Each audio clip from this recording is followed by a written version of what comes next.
Hello everyone, I'm Paul McGuire Grimes. It's clear that Jennifer Hudson was born to play the Queen of Soul, Aretha Franklin.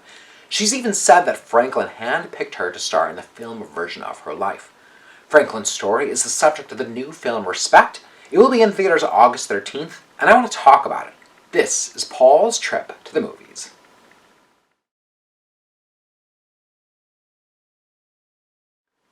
Like far too many biopics before it, Respect covers a lot of ground, spanning decades of Aretha's life, going back to her troubled childhood. We learn that her father, played by Whitaker, was a respected preacher with a large following. Six-time Tony winner Audra McDonald stars as her mother, who would go on to pass away when Aretha was very young, but her words of advice and love of music never left Aretha. Her childhood was also marked by being sexually assaulted at a young age.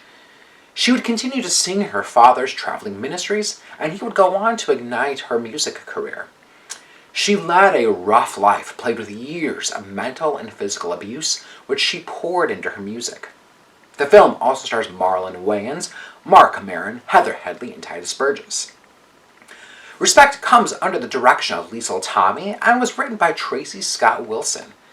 Now, it's tricky for biopics to not fall into that trap of trying to cover too much territory, and Respect is guilty of that in trying to tell the full picture of Aretha's life. The film feels divided into three acts: the rise of a talented black woman, the fall due to fame and alcoholism, and a return to grace. Now, carrying us through all that is Oscar and Grammy winner Jennifer Hudson, and I was immediately sold on Hudson as Aretha Franklin. We've seen her sing Aretha's hits many times, but to see her embody her, changing the timbre of her voice and mannerisms, is seeing Hudson in a new light. There's control under her performance, without pushing too far into impersonation. She has a strong ensemble around her, with comedic actors Marlon Wayans and Mark Maron showing their dramatic sides.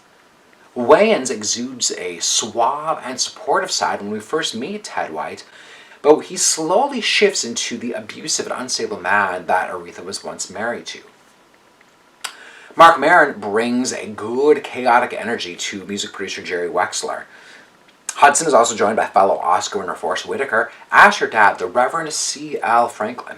Whitaker makes him a complicated man, showing the many layers of being a controlling but supportive dad.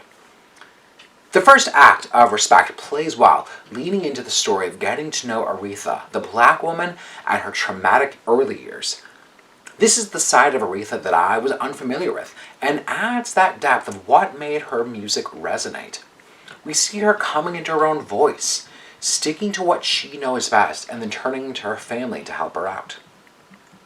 The second act is where the pacing really starts to drag, as we've seen how stardom and alcoholism and fame affects talents in almost every biopic.